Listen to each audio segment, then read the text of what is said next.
Hi guys, स्वागत हो चुका है आप सभी का हमारा यूट्यूब चैनल में। आज हम लोग करने वाले हैं इकोनॉमिक्स का पूरा चैप्टर एक वीडियो में, यानी वन शॉट वीडियो।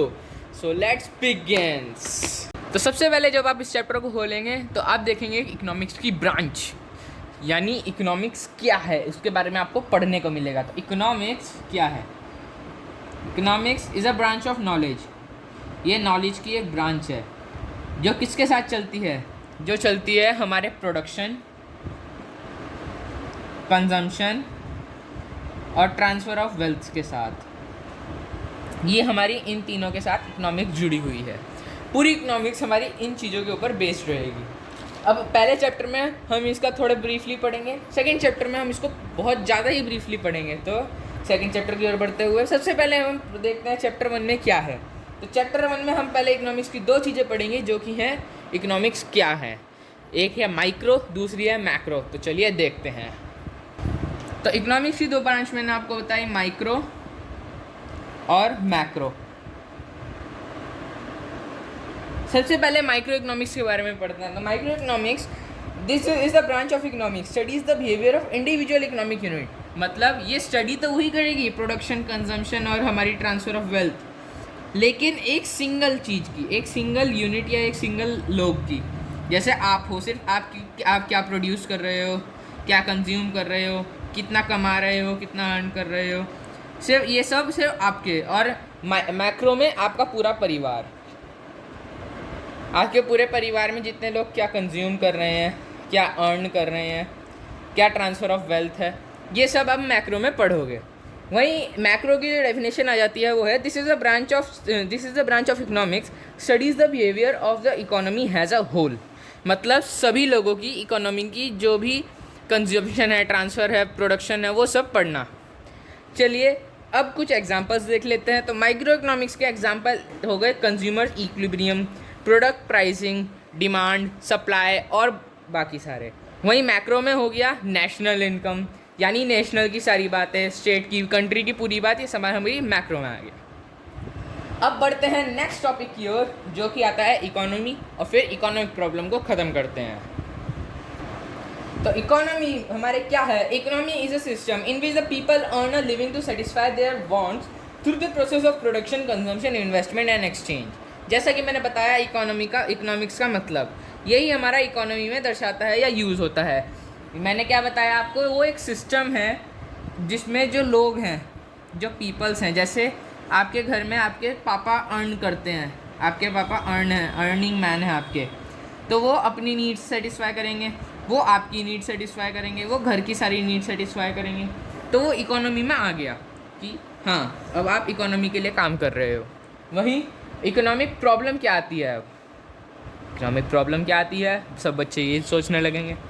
तो economic problem is the problem of choice arising from the use of limited means which have the alternate use for the satisfaction of various wants.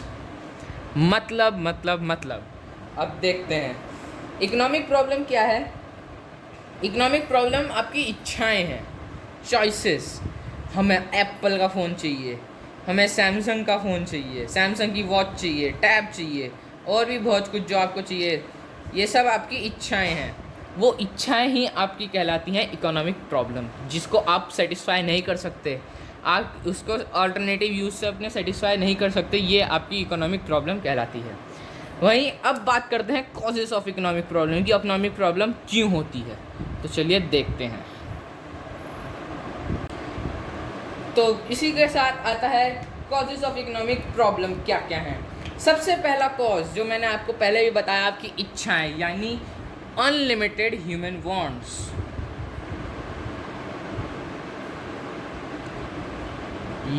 Wants. हमारी बहुत सारी इच्छाएं हैं।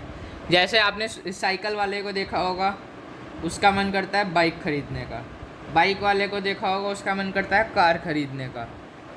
Bike से car, फिर car से और महंगी कार, रॉयल कार जिसे कहते हैं हम। ऐसी अलग अलग लोगों की अनलिमिटेड इच्छाएं हैं, चाहे उनको ख़त्म कर ही नहीं सकते हम, कितनी भी इच्छाएं हो। हम अगर वो कहे कि ना बस सेटिस्फाई, ऐसा कभी हो ही नहीं सकता। आपने भी देखा होगा अपने आप में, जब कभी भी आपको कोई नया फ़ोन मिले आप कहते हैं बस अब कुछ नहीं चाहिए, वहीं तीसरे दिन ही फिर नया फ़ोन लेने का मन कर रहा है ना। तो हमारी जो इच्छाएं हैं वो अनलिमिटेड हैं, हम उन्हें ख़त्म नहीं कर सकते। वहीं दूसरा, हम इन्हें ख़त्म क्यों नहीं कर सकते, उसका रीज़न आता है लिमिटेड ह्यूमन इकोनॉमिक रिसोर्स या और ऑल्टरनेटिव यूजर्स ऑफ रिसोर्स। चलिए देखते हैं ये दोनों क्या हैं। तो लिमिटेड इकोनॉमिक रिसोर्स यानी जो हमारी प्रोडक्शन है, जो हमारी कंजम्पशन है, हमें वो लिमिटेड ही करनी पड़ेगी क्योंकि और भी बहुत सारे लोग हैं, इसलिए लिमिटेड रिसोर्सेज। वहीं अल्टरनेटिव यूज़र्स ऑफ रिसोर्सेज से आप क्या समझते हैं, मुझे कमेंट बॉक्स में बताइए। मैं इसकी क्वेश्चन आंसर्स की वीडियो लाऊंगा, उसमें मैं आपको और अच्छे से समझा दूंगा। मैं आपको शॉर्ट में बता देता हूँ। अल्टरनेटिव यूज़र्स ऑफ रिसोर्स यानी जो रिसोर्सेज हैं हमारे, वो कोई ऐसा यूज़ करे कि उससे सब सेटिस्फाई हो जाएं। जैसे कहीं भूकंप आ गया, अर्थक्वेक आ गया, हमारा कहीं इंडिया में अर्थक्वेक आ गया, तो अर्थक्वेक से बचने के लिए सरकार ने क्या करा, गवर्नमेंट ने उन वाली जगह पे गए और लोगों से पूछा कि आप क्या खाएंगे। तो जो मैक्सिमम लोगों ने कहा अल्टरनेटिव, उसी रिसोर्स को बनाया गया, उसी रिसोर्स को यूज़ करा गया। अब चलिए बढ़ते हैं अगले टॉपिक की ओर, जिसका नाम है central problem of an economy. इसमें हम 3 चीज़ें पढ़ेंगे, जो है what to produce, how to produce and for whom to produce. चलिए देखते हैं ये क्या है। तो central problem of what to produce क्या है, आप मुझे कमेंट बॉक्स में ज़रूर बताना। जो मैंने आपसे पूछा, आप क्या समझते हैं इसके बारे में। तो सबसे पहले देखते हैं central problem of an economy क्या है। तो central problem of an economy सबसे पहले आती है व्हाट टू प्रोड्यूस, क्या उगाएं। क्या उगाएं कि हमें ज़्यादा से ज़्यादा प्रॉफिट हो, यूटिलिटी उसकी ज़्यादा हो, और साथ साथ हमें जो प्रोडक्शन करनी पड़े उसमें कम खर्चा हो, वो हमें व्हाट टू प्रोड्यूस में यूज़ करना है। इसकी एक डेफिनेशन आपको बता देता हूँ, आप अच्छे से समझ जाएंगे, जो कि है the central problem of what to produce refers to which goods and service will be produced in an economy and in what quantities. An economy has to produce those goods and services where there will be maximum social utility. जैसा कि मैंने बताया, कैसे उगाएं कि जब कम से कम पैसा यूज़ हो, क्या उगाएं कि ज़्यादा से ज़्यादा लोग सेटिस्फाई हों, ये हमारा आता है व्हाट टू प्रोड्यूस में। अब अगली आती है हमारी हाउ टू प्रोड्यूस, इसे कैसे उगाएं। मैंने आपको वैसे हाउ टू प्रोड्यूस समझा दिया कि कैसे उगाएं, कम से कम पैसा लगे और ज़्यादा से ज़्यादा हमें प्रॉफिट हो या ज़्यादा से ज़्यादा हमें वीट मिले। उसका एग्जांपल सीधा सीधा आ जाता है HYV सीड्स। चलिए अब इसके बारे में और थोड़े ब्रीफली पढ़ते हैं। तो इसी के साथ central problem of how to produce में मैंने आपको बताया HYV सीड्स। तो HYV सीड्स आप सभी ने पढ़ा होगा, हाई यील्डिंग वैरायटी सीड्स। इन सीड्स में जब हम उगाते हैं इन्हें, तो ज़्यादा से ज़्यादा प्रॉफिट हमें मिलता है, क्योंकि ज़्यादा से ज़्यादा फसल उगती है और उसके हमें बहुत सारे पैसे भी मिलते हैं। यानी अगर हम इसे यूज़ करेंगे HYV सीड्स को, तो हमें ज़्यादा से ज़्यादा प्रॉफिट होगा, लेकिन उन्हें लाने के लिए भी बहुत ज़्यादा पैसे लगते हैं, उगाने में भी, और उनको फर्टिलाइज़र्स भी ज़्यादा चाहिए होते हैं। तो हाउ टू प्रोड्यूस में आप ये नहीं लिखेंगे, आप सिर्फ लिखेंगे कि जिसमें ज़्यादा से ज़्यादा हमें प्रॉफिट हो, यानी ज़्यादा से ज़्यादा हम उगा सकें। एक डेफिनेशन पढ़ लेते हैं। The central problem of how to produce refers to what technique of production should be used to produce goods and economy has to select that technique which maximize the output of the minimum cost. यानी कम से कम पैसा use हो, ज़्यादा से ज़्यादा output मिले, ज़्यादा से ज़्यादा प्रॉफिट हो। और सबसे अच्छा मेथड क्या है, ये भी हमें पता होना चाहिए इसको करने के लिए। अब चलते हैं अगले और लास्ट की ओर, जो है फॉर हुम टू प्रोड्यूस। तो अब फॉर हुम टू प्रोड्यूस की मैं सिर्फ आपको डेफिनेशन बता देता हूँ, आप खुद समझ जाएंगे कि फॉर हुम टू प्रोड्यूस क्यों है, कैसे है, कहाँ है। The central problem of for whom to produce is related to the distribution of produced goods and services among factors of production in the form of rent, wages, interest and profit. ये हमें इन सारी चीज़ों के बारे में बताता है central problem हमें। यानी जैसे आप एग्जांपल ले लो, कोई एक आदमी है, वो अपने काम करने इंडस्ट्री में जाता है, तो उसे किसी दिन रेंट की जगह वेजेस में जो वो रेंट पाता है, कभी उसे फ्रूट मिलते हैं, कभी उसे पैसा मिलता है, कभी उसे मनी मिलता है, कभी कुछ। तो फॉर हुम टू प्रोड्यूस में हम ये पढ़ेंगे कि the central problem of for whom to produce क्या है। सबसे पहले तो central problem of whom to produce, किसके लिए उगाएं, कितना उगाएं, ये सब हमें दिखाता है। जैसे एग्जांपल ले लेते हैं हम अपने घर का। तो अपने घर में क्या है कि सब लोग 2-2 रोटी खाते हैं, तो सबकी किसके लिए कितनी पकानी है, जैसे दो दो दो तो कितनी पकानी है टोटल, वो जाकर मम्मी बनाएंगी। ये हमारा सेंट्रल प्रॉब्लम ऑफ इकोनॉमी हमारी ख़त्म। अब बढ़ते हैं नेक्स्ट टॉपिक की ओर, जिसका नाम है प्रोडक्शन पॉसिबिलिटी कर्व फीचर्स। और फिर ये मैं आपको प्रोडक्शन पॉसिबिलिटी फॉर्च्यून्स यानी जो कर्व है वो भी बता दूंगा। सो लेट्स बिगिन। तो इसी के साथ गाइस PPC यानी प्रोडक्शन पॉसिबिलिटी कर्व फीचर्स। सबसे पहले हम फीचर्स सबसे पहले वाला पढ़ते हैं। सबसे पहला फीचर आता है slope downward from the left to right because of if the production of one commodity is to be increased, then the production of other commodity has to be sacrificed as there is scarcity of resources। इसका मतलब सबसे पहले देखते हैं, ये जैसे हम दो कम्युनिटी ले लेते हैं ग्राफ के फॉर्म में, ये कम्युनिटी P है, ये कम्युनिटी A है। जैसे दोनों में 5 क्विंटल का सामान जा रहा है, क्विंटल का। अब अचानक से जो P कम्युनिटी है उसने टेक्नोलॉजी में बढ़ावा करने के लिए A कम्युनिटी से रिसोर्सेज ले लिए कि आप मुझे अपने रिसोर्सेज दे दो। तो A कम्युनिटी के पास रिसोर्सेज कम हो गए, P कम्युनिटी के पास बढ़ गए, तो P कम्युनिटी के पास बढ़ के 7 हो गए और A कम्युनिटी के पास घट के 3 हो गए। और फिर ये ग्राफ चेंज हो गया, जैसे ये ऐसे फिर कर्व बन गया। पहले 5 पे 5 था, फिर 7 पे 3 हो गया। ये 3 ले लेते हैं, ये 5 ले लेते हैं, और ये 5 और वो 7। अब जैसे एग्ज़ाम्पल ले लेते हैं, कोई भी दो लड़के हैं, एक है आहना, एक है P से कोई भी नाम सोच लो आप, प्रकुल। अब आहना ने प्रकुल से उसकी टॉफ़ी ले ली, या उसको जो मिलती थी वो ले ली। अब उसके पास जो रिसोर्सेज हैं, जो उसकी टॉफ़ी हैं वो कम हो गई, आना के पास जो उसके रिसोर्सेज हैं, उसकी टॉफ़ी है वो बढ़ गई। इससे आप समझ जाइए, ये आपका फर्स्ट फीचर हो गया। आप इसे नोट डाउन कर सकते हैं, मैंने आपको समझा दिया है, एक डेफिनेशन भी मैंने आपको पढ़ के बता दी है। अब दूसरा फीचर आता है concave to the origin because of increasing marginal opportunity cost, MOC, marginal opportunity cost. इसके बारे में भी और पढ़ेंगे, मैं आपको इसकी डेफिनेशन बता देता हूँ। मार्जिनल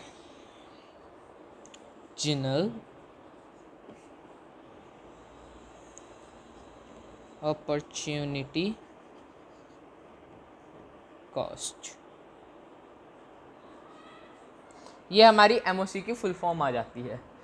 अब MOC ये क्या कहता है, जो मैंने आपको अभी पीछे बताया, आप इसका स्क्रीनशॉट ले लें, काम आएगी। मार्जिनल अपॉर्चुनिटी कॉस्ट अभी हम पढ़ेंगे आगे। और सबसे पहले मार्जिनल अपॉर्चुनिटी कॉस्ट में मैंने जैसे हमने सेकंड फीचर में पढ़ा, तो उसने क्या कहा, concave to the origin because of the increasing marginal opportunity cost. मतलब जो हमारा ग्राफ बनेगा वो हमेशा कॉन्केव बनेगा। मैं आपको एक बार बना के दिखा देता हूँ। ये हमारा PPC का ग्राफ है, ये हमेशा मार्जिनल बनेगा। मतलब अगर हम, आपको याद होगा हमने पिछली क्लास में ऐसे ग्राफ बनाए थे, मैं रफली बना रहा हूँ, आप अभी देख लीजिए, मैं आपको समझाने के लिए रफली बना रहा हूँ। तो ये एक साइड से बढ़ेगा, कभी किसी रिसोर्सेज को ज़रूरत होगी, कभी किसी कम्युनिटी को ज़रूरत होगी, तो ये ऐसे कॉन्केव बनेगा। आपने रिफ्लेक्शन वाले चैप्टर में पढ़ा होगा क्लास 10 में, कॉन्केव कॉन्वेक्स, उसमें ये कॉन्केव है। अब PPC हमारा कॉन्केव बनेगा, ये हमारा सेकंड फीचर आ जाता है। अब एक प्रोडक्शन पॉसिबिलिटी फॉर्च्यून जो हमारा कर्व है, मैं आपको वो भी एक बार समझा देता हूँ। So let's begins. तो इसी के साथ जो हमारा PPF यानी प्रोडक्शन पॉसिबिलिटी फॉर्च्यून्स जो हमारा है, ये मैं आपको समझा देता हूँ। मैंने सबसे पहले यहाँ लिखा है X कम्युनिटी, वहीं दूसरा लिखा है Y कम्युनिटी। X कम्युनिटी क्या है, the opportunity cost of the employing more resources into the cotton production और वीट प्रोडक्शन। यहाँ पे कॉटन या वीट मैंने ले लिया, चलिए मैं कॉटन या वीट मैंने ले लिया। In is express in terms of the output of wheat given up. यानी जैसे एक ले लेते हैं हम, यहाँ ले लेते हैं एक वीट और दूसरा ले लेते हैं कॉटन। तो सबसे पहले मैंने आपको क्या बताया, जहाँ पे कॉटन की है, सबसे पहले यहाँ 2 क्विंटल, या इसे कोई भी ऐसी टर्म ले लेते हैं, 2 क्विंटल की प्रोडक्शन हो रही थी, या 2000 की क्विंटल की प्रोडक्शन हो रही थी, और इसको A कम्युनिटी ए रिसोर्सेज बन रहे थे उससे। वहीं ए में ही जो नीचे का ग्राफ है यानी वीट, उसमें 3000 क्विंटल की हो रही थी। वहीं अब क्या हुआ, अब जो हमारा वीट है उसकी डिमांड बढ़ गई और जो हमारा कॉटन है उसकी डिमांड घट गई। तो क्या हुआ, रिसोर्सेज ट्रांसफ़र होने लग गए, रिसोर्सेज ट्रांसफ़र हुए। रिसोर्सेज ट्रांसफ़र होने की वजह से जब यहाँ देखा गया तो अगली बार 1000 क्विंटल या 2000 से, और यहाँ 3000 से 4000 क्विंटल हो गई, या आप ले सकते हो 4.5 क्विंटल हो गई। तो इसमें रिसोर्सेज में चेंज आ गया, यानी कि हमारा जो ग्राफ है उसमें पूरा चेंज आ गया। यही हमारा PPF है। यही मैंने वाई पॉइंट में क्या लिखा है, 100 extra tons of cotton in involve scarcity of 40 tons of wheat, the opportunity cost is 410 ton of the wheat for extra ton of cotton. यानी अगर हम इसे 40 लेंगे तो 410 होगा, और 4.5 लेंगे तो इसका आप आंसर निकाल लें, मुझे कमेंट बॉक्स में ज़रूर बताएं। ये आपका होमवर्क है। अब अगला देखते हैं, अगला टॉपिक क्या है। सो लेट्स बिगिन, गो। अब इसी के साथ दोस्तों जो हमारा अगला टॉपिक है वो है प्रोडक्शन पॉसिबिलिटी कर्व का शिफ्ट होना। क्या शिफ्ट होना, ये हमारा अगला टॉपिक है। चलिए अब देखते हैं ये क्या चीज़ है। अच्छा, सबसे पहले तो इसमें दो कंडीशंस बताई हुई हैं। कौन कौन सी दो कंडीशन? पहली कंडीशन, अगर वो शिफ्ट क्यों होगा, पीपीसी कर्व शिफ्ट क्यों होगा, उसकी दो कंडीशंस बताई गई हैं। सबसे पहली कंडीशन है change in resources. Change in resources, ये हमारी सबसे पहली कंडीशन आती है पीपीसी के शिफ्ट होने में। वहीं दूसरा, change in technology of production of both the goods, यानी जो हमारी दोनों कम्युनिटी हैं उसकी टेक्नोलॉजी भी बढ़ गई और प्रोडक्शन भी बढ़ गई, तब हमारा ये शिफ्ट अकर करता है। अब सबसे पहले देखते हैं राइट वर्ड शिफ्ट क्या है, फिर उसके बाद देखेंगे लेफ्ट वर्ड शिफ्ट। मैं आपको ग्राफ के साथ समझाऊंगा। Let's begin. तो इसी के साथ सबसे पहले राइट वर्ड शिफ्ट देखते हैं। राइट वर्ड शिफ्ट क्या है, जब एक कम्युनिटी से दूसरी कम्युनिटी का रिसोर्सेज चल रहा है, सिंपली चल रहा है। अब इन दोनों ने क्या सोचा कि हम रिसोर्सेज तो बना रहे हैं पर हमें इतना प्रॉफिट नहीं हो रहा, तो हम क्या करते हैं, हम टेक्नोलॉजी में बूस्ट करते हैं। ठीक है, और किस में करेंगे, हम रिसोर्सेज में बूस्ट करते हैं। कैसे? प्रोडक्शन करने से, प्रोडक्शन में भी बूस्ट करेंगे। सबसे पहले राइट वर्ड शिफ्ट की अगर एक डेफिनेशन देखें तो उसमें है it shows increase in the resources, यानी रिसोर्सेज में इंक्रीज होगा, और इम्प्रूवमेंट इन टेक्नोलॉजी, यानी टेक्नोलॉजी में इम्प्रूव होगा। एग्जाम्पल हम क्या ले सकते हैं, लेबर बिकमिंग मोर स्किल्ड, यानी लेबर को सिखाया गया कि आप कंप्यूटर ऐसे यूज़ कर सकते हो, आप कंप्यूटर ऐसे यूज़ कर सकते हो, ऑनलाइन ट्रांजैक्शन कर सकते हो, बिजनेस ऐसे कर सकते हो, ऐसी बहुत सारी चीज़ें। जैसे अगर हमारा पहले ऐसे था, सिंपल एक रिसोर्सेज ऐसे बन रहा था, तो अगला हमारा कैसे बनेगा, इससे थोड़ा सा उठकर राइट वर्ड शिफ्ट होकर, वो शिफ्ट होकर थोड़ा सा उठ जाएगा, ये ऐसे शिफ्ट हो जाएगा राइट वर्ड शिफ्ट। मैंने आपको बता दिया क्यों होगा, क्योंकि टेक्नोलॉजी में बूस्ट आएगा, रिसोर्सेज में बूस्ट आएगा या प्रोडक्शन में बूस्ट आएगा, तो हमारा ये राइट वर्ड शिफ्ट हो जाएगा। दोनों कम्युनिटीज़, अगर ये y है तो ये y डैश हो जाएगा, ये x है तो ये x डैश हो जाएगा। दोनों कम्युनिटीज़ ने मिलकर करा कि चलिए रिसोर्सेज बढ़ाते हैं। अब अगले उस पर चलते हैं जो है लेफ्ट वर्ड शिफ्ट।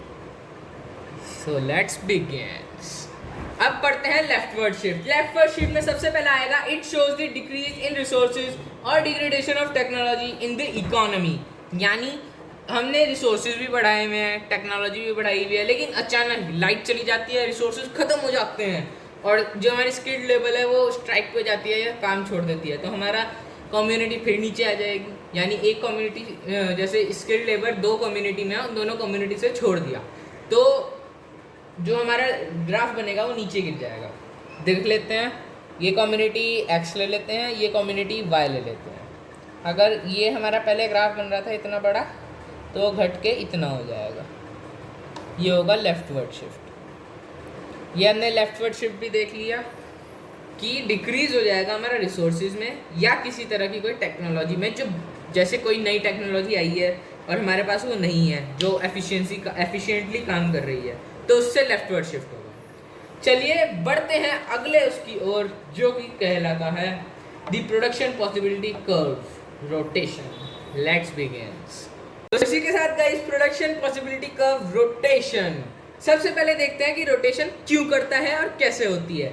तो सबसे पहले रोटेशन है improvement in technology in favour of one community. जैसे मैंने आपको पहले में बताया कि improvement in technology of both, यानी दोनों कम्युनिटी में। अब दोनों में नहीं हो रही, जैसे कि ए कम्युनिटी है, बी कम्युनिटी है। तो पहले क्या हो रहा था, दोनों अगर टेक्नोलॉजी बूस्ट हो रही थी तो दोनों में हो रही है। लेकिन अब एक ने नहीं करी कि हम लेबर ही यूज़ करेंगे, हमें टेक्नोलॉजी नहीं चाहिए, जितना हो रहा है उतना ही सही। दूसरे ने कहा चलिए हम टेक्नोलॉजी को यूज़ करते हैं। तो एक की टेक्नोलॉजी में बूस्ट हो गया, वहीं दूसरे की में लॉस हो गया। और दूसरा आता है growth of resources for the production of one community. जैसे कि इसने टेक्नोलॉजी को चुना तो इसके लिए रिसोर्सेज टेक्नोलॉजी ने इसने सारे लगा दिए रिसोर्स। लेकिन फिर ए ने क्या करा, रिसोर्सेज को स्टोर कर लिया कि हम आगे यूज़ करेंगे। स्किल्ड लेबर जो उसके पास थी या लेबर उसके पास थी वो सब उसने स्टोर कर लिया। और लेकिन टेक्नोलॉजी में उसने बी ने अपने सारे रिसोर्सेज टेक्नोलॉजी में लगा दिए। तो बी के पास रिसोर्सेज कम पड़ गए, ए के पास रिसोर्सेज बढ़ गए।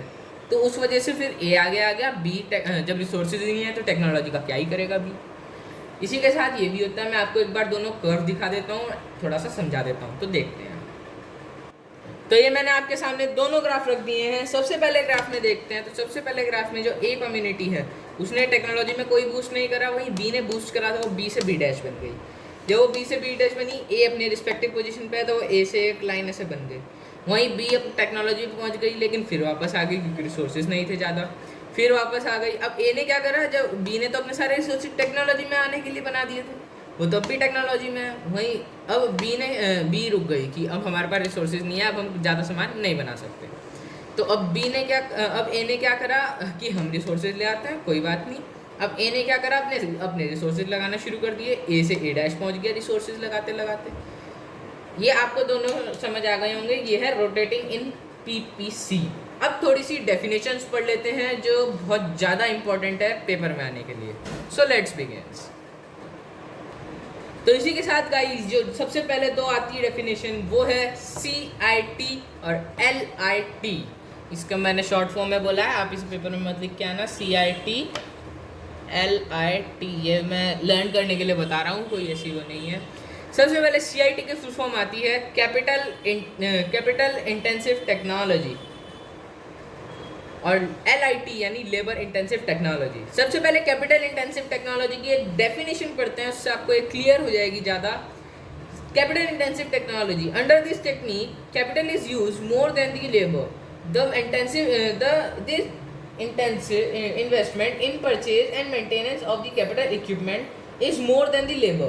It is capital intensive technology। मतलब जो हमारी CIT है उसमें लेबर को कम कर देते हैं और टेक्नोलॉजी को बढ़ा देते हैं। यानी बी कम्युनिटी अभी हमने पढ़ा ना, ए कम्युनिटी ने क्या करा, रिसोर्सेज रखे, बी कम्युनिटी ने रिसोर्सेज क्या करे, टेक्नोलॉजी में लगा दिए। तो यही कैपिटल इंटेंसिव टेक्नोलॉजी उन्होंने यूज़ करी। तो उसने टेक्नोलॉजी बढ़ा दी, लेबर घटा दी। उससे क्या हुआ, ना स्किल लेबर रही, और टेक्नोलॉजी बढ़ने की वजह से टेक्नोलॉजी बढ़ गई, लैंड कम हो गया क्योंकि रखने की जगह एनर्जी वगैरह रिसोर्सेज ज़्यादा यूज़ होने लग गए। ये हमारी कैपिटल इंटेंसिव टेक्नोलॉजी कहलाती है। वही लेबर इंटेंसिव टेक्नोलॉजी की अगर मैं आपसे बात करूं तो है when goods are produced using large quantity of labour and only a very few simple of machines, it is labour intensive technology. मतलब यहाँ पे जस्ट उल्टा है, यहाँ पे लेबर कम थी, यहाँ पे इन्होंने लेबर बढ़ा दी। यहाँ टेक्नोलॉजी ज़्यादा थी, यहाँ पे इन्होंने टेक्नोलॉजी घटा दी। इनका मानना है स्किल्ड लेबर ज़्यादा अच्छी है, इन्होंने स्किल्ड लेबर को बढ़ा दी। लेबर को फिर ज्ञान हो गया, लोगों को पता चल गया कैसे काम करना है, तो वो स्किल्ड लेबर में बदल गया। यहाँ लेबर इंटेंसिव टेक्नोलॉजी, यहाँ पैसा बचता है, यानी जो हमारी इनकम है वो बचती है, यहाँ कम यूज़ होती है। यहाँ पे इनकम ज़्यादा यूज़ होती है क्योंकि हमें टेक्नोलॉजी यूज़ करनी है। आशा करता हूँ आप सभी को ये सब समझ आ गया होगा। अब बस हमारे इस चैप्टर में दो चीज़ें और बची हैं, जो कि है MRT और MOC। चलिए वो देखते हैं क्या है। इसी के साथ जो हमारा MRT आता है, MRT है हमारा marginal rate of transformation. Marginal rate of transformation. और एमओसी का तो मैंने आपको पहले भी बताया है, मार्जिनल अपॉर्चुनिटी कॉस्ट, ये हमने पहले भी देखा है। मैं फिर भी डेफिनेशन लिख देता हूँ। Marginal opportunity cost,